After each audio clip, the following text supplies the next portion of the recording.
Hey guys, Demise here, welcome back to my channel. And in this video, I will be talking about the brand new update here in Raid Shadow Legends. Well, you can see for the first thing here, in the Bastion, they added a lot of details here, so you can tell they did put in a lot of effort.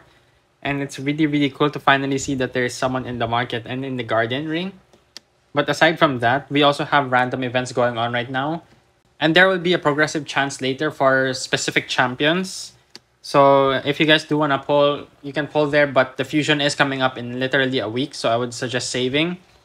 But this champion training tournament is amazing. These rewards are actually very worth it for the points, and I will be doing them in a bit.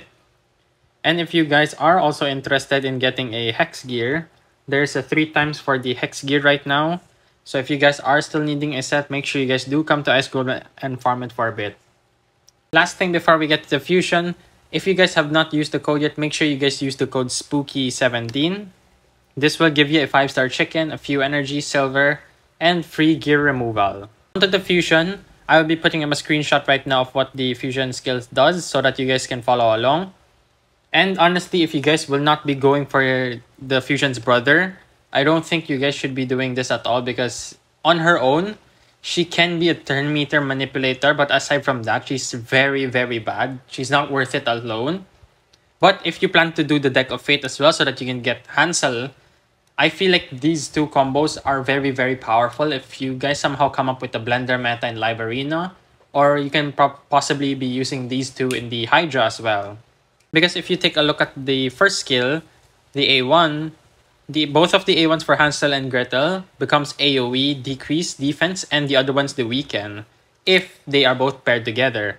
But if they are alone, they are a single hitter, which is pretty bad. It's not a 100% and it's a single hit.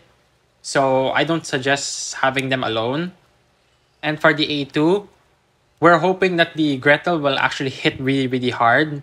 Because if she actually does not hit really hard, she's possibly one of the worst fusions again, and typically, the Halloween fusions are the worst ones in Raid. And for the A3, that is the turn meter manipulation that can become unresistible 50% if Hansel is on the same team as well. Which leads back to the point of why I say that if you are not going to go for the Deck of Fate for Hansel, I don't think the fusion is worth it at all. Because having them individually does nothing basically, but if you have them as a pair, they could possibly do a lot of damage to Hydra or Live Arena. For me, honestly, at my stage of the game, I will be going for this fusion because I do have plans to go for the Deck of Fate as well.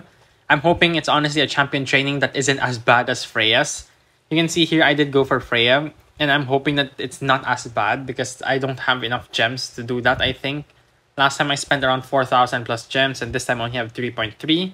Although I do have a few more brews saved up at the moment, which I am trying to save for events like this, which is why I'm going for the fusion and the Deck of Fate.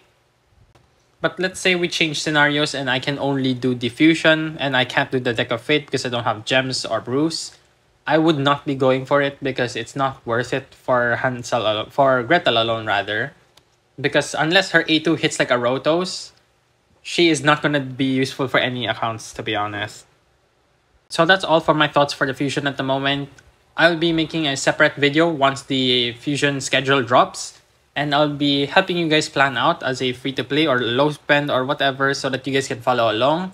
But make sure to leave a like and subscribe to the channel, and I will be posting more future content.